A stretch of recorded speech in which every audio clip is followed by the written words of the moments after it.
भारत सभ्यताओं के लिए जाना गया है।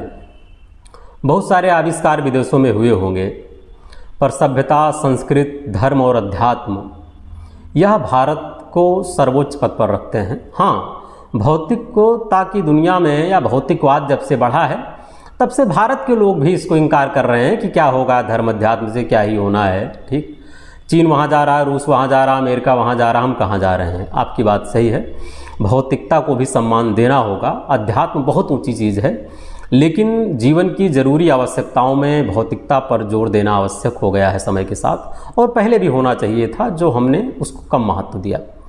बताना इतना भर है कि हर संस्कृति की अपनी विशेषता होती है, और हमारी संस्कृति हमेशा उदारवादी रही है, जिसका नुकसान भी बहुत ज़्यादा हुआ है। और उसमें से एक ऐसी संस्कृति का हिस्सा है जिसकी तरफ हम थोड़ा सा आपका ध्यान खींचेंगे कि हम अभिवादन के रूप में अगर प्रस्तुत होते हैं किसी के सामने, मित्र से, रिश्तेदारों से या किसी अपने बड़े से, तो हम प्रणाम करते हैं, यानी दोनों हाथ जोड़कर प्रणाम करते हैं। यह प्रणाम करने की जो परंपरा है, जो संस्कृत का हमारे हिस्सा है, अन्य देशों में नहीं है।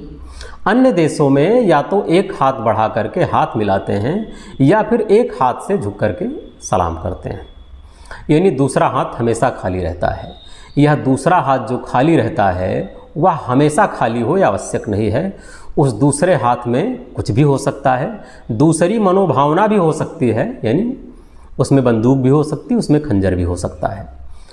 इन दूसरे हाथ खाली रखने वालों पर भी जब हमने भरोसा किया, तब चाहे हमने लाल बहादुर शास्त्री को गंवाया हो या हमने सुभाष चंद्र बोस को गंवाया हो, और गंवाया तो मैंने बहुत कुछ है, एक अरसा गंवा दिया है, पर हाँ, हमारी संस्कृति की निशानी है कि हम दोनों हाथ सामने करके पेश आते हैं, हम हाथ छुपा करके पेश नहीं आते हैं। मैं किसी की बुराई नहीं कर रहा हूँ। संस्कृति में जहाँ से भी जुड़ा होगा, जिन भी संस्कृतियों में अलग अलग कुछ तो संकेत रहा होगा वहाँ ऐसा करने का, मुझे नहीं पता क्या रहा होगा, लेकिन हमारी संस्कृति में जो है वह जैसा मन में है वैसा सामने है, यह स्पष्ट होता है। बाकी में दुविधा हमेशा बनी रहती है। तो अपनी संस्कृति का आदर करना सीखें, और जो विसंगतियां हैं उन पर बात करें, उन्हें दूर करें।